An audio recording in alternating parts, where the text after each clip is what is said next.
안녕하세요. 풋볼 포레스트입니다. 손흥민 선수의 LAFC가 2025 메이저리그 사커컵 플레이오프 4강 무대에서 밴쿠버 화이트캡스에게 아쉬운 패배를 당하면서 탈락을 했고, 이날 경기에서 멀티골을 터뜨리면서 그야말로 대활약을 펼친 손흥민 선수는 정말 마지막까지 자신의 클래스를 보여주는 활약을 펼쳤는데, 영국 현지 매체에서는 대체 왜 손흥민 선수가 토트넘 하스퍼에서 프리킥을 차지 않았냐면서 뒤늦게나마 의문을 가지는 소식을 보도했고, 많은 토트넘 하스퍼 팬들은 손흥민 선수의 환상적인 프리킥 득점에 대해 왜 손흥민 선수에게 토트넘에서 프리킥을 찰 기회를 주지 않았냐면서 굉장히 아쉬워하는 반응들을 보이고 있습니다.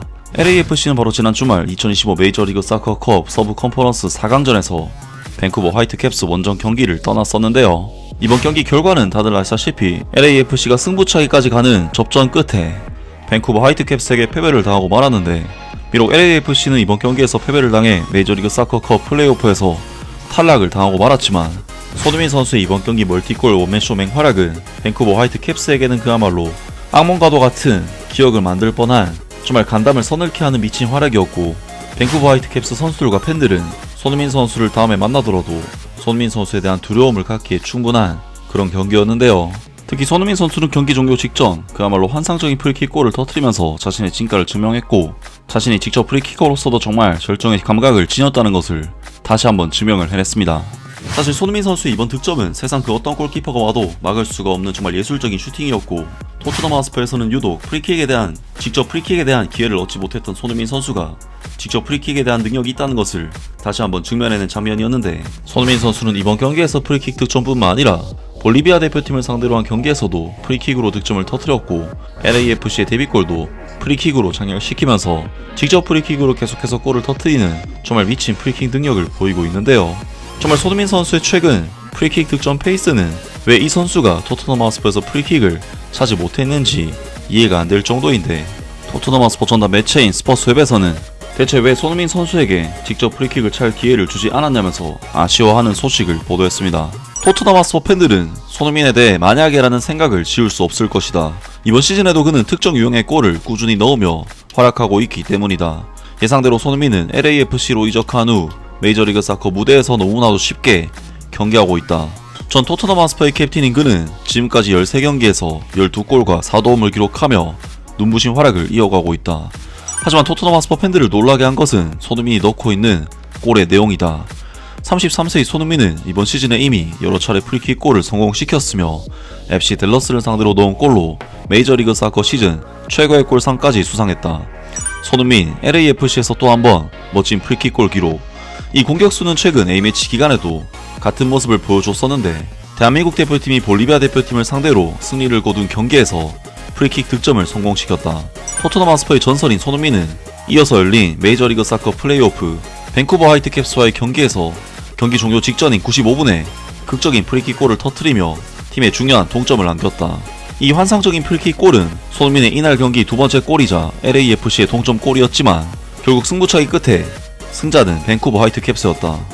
손흥민은 왜 토트넘 하스퍼에서 프리킥 전담 키커가 아니었을까? 손흥민이 원래부터 프리킥 능력을 갖추고 있었다면 훈련 중에도 그런 모습을 보여줬을 것이라고 생각하는 것이 자연스럽다. 그렇게 손흥민이 토트넘 하스퍼에서 거의 프리킥을 차지 않았다는 사실은 놀랍기만 하다. 특히 크리스티안 에릭센이 팀을 떠난 이후 토트넘 하스퍼가 세트피스 상황에서 계속 고전해왔다는 점을 고려하면 더더욱 그렇다.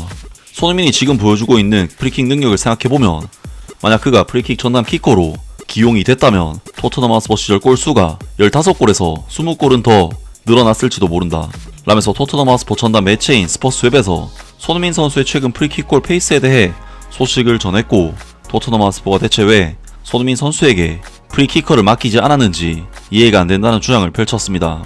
많은 토트넘 하스퍼 팬들은 손흥민 선수의 환상적인 프리킥 득점에 대해 왜 손흥민 선수에게 토트넘에서 프리킥을 찰 기회를 주지 않았냐면서 굉장히 아쉬워하는 반응들을 보이고 있습니다. 10년 동안 손흥민이 이런 프리킥 한 번도 못 넣더니 이제 3주 사이에 손흥민이 프리킥을 탑코너에 꽂아 넣는 영상만 2개를 봐버렸어. 해리케인은 자기의 프리킥이 벽에 막히는 걸 더 좋아했지.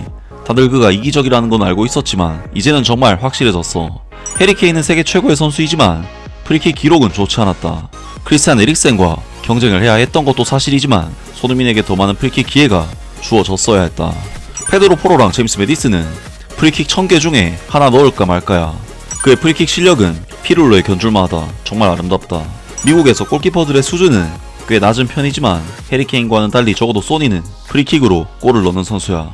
만약 손흥민이 토트넘 하스퍼에서 프리킥을 찼다면 최소한 10골은 넣었을 거야.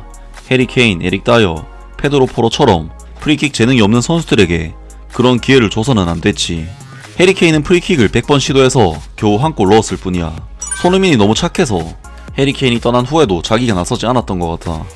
아마 엔제 포스테코글루 같은 감독은 주장인 손흥민에게 그냥 알아서 정하라고 했을 거고, 손흥민은 자기가 욕심내는 듯한 모습을 보이면 분위기가 안 좋아질까봐 그렇게 행동하지 않았던 것 같아. 손흥민이 이런 킥 능력을 숨기고 있었는데 10년 동안 해리케인이 벽만 맞히는 프리킥을 계속 찼다니 진짜 어이없다. 지난주에도 말했지만 저 위치에서 손흥민은 프리킥 성공률이 거의 80%일 듯. 그리고 이제 확실한 건 최근 프리킥골 5개는 전부 성공, 한 번도 안 넣친 것 같아. 손흥민이 토트넘의 프리킥 전담이었으면 토트넘 하스퍼가 최소한 우승컵 1개는 더 들었어. 해리케인한테 프리킥 전담 키커를 맡긴 건 거의 범죄 수준이다. 우리 팀에서 도대체 누가 손흥민한테 프리킥을 못 차게 한 거야. 호이비에르가 소니가 프리킥을 차는 걸 막았지. 에릭 다이어는 손흥민에게서 공을 빼앗아갔고, 문제는 해리케인만이 아니었고 덴마크 선수들도 마찬가지였어. 해리케인의 프리킥의 90%는 수비벽에 맞았잖아. 소니는 우리 팀의 주 프리킥 키커가 되었어야 됐어. 작년에도 말했지만 그 위치에서 프리킥 성공률은 진짜 말도 안 되게 높다고 했고 지금도 똑같이 말할 수 있어. 누가 통계를 찾아보면 아마 80%는 넘을걸. 소니가 국가대표팀 외에는 거의 프리킥을 찰 기회가 없었다는 게 진짜 아쉬워. 잘만 했으면 손흥민이 프리킥의 레전드가 됐을 수도 있었는데, 프리킥 골을 2경기 연속으로 넣다니. 이번 주 초 A매치에서도 넣었는데 또 성공했어. 손흥민 진짜 미쳤다. 근데 많은 토트넘 하스퍼 팬들이 손흥민 선수의 여전한 기량에 대해 찬사를 보냈고, 왜 손흥민 선수의 프리킥 능력을 토트넘에서는 활용하지 않았냐면서 아쉬워하는 반응을 보이기도 했습니다.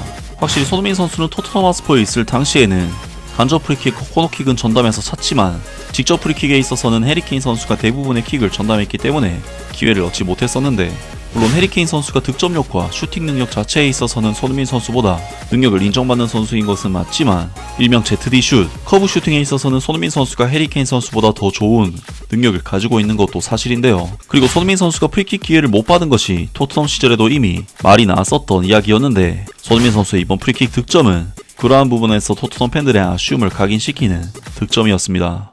정말 이번 경기는 LAFC에게는 너무나도 쉽지 않은 양상의 경기였지만, 그런 와중에도 어떻게든 골을 터뜨리는 손흥민 선수의 클래스가 정말 대단하다는 생각이 드는, 역시나 손흥민 선수의 활약이 정말 빛났던 경기였습니다. 아무튼 LAFC는 이번 경기 패배로 인해 이번 2025 시즌을 완전히 마무리하게 되었는데요. 손흥민 선수에게는 물론 아쉬운 결과지만 어떻게 보면 첫 시즌부터 바로 우승을 달성한다면 동기부여가 다소 떨어질 수도 있기 때문에 축구에 대해 정말 진심인 손흥민 선수가 내년에 더욱 강력한 모습으로 돌아오지 않을까 기대가 됩니다. 아무튼 이번 영상은 여기까지고요. 저는 다음 영상으로 바로 찾아뵙겠습니다.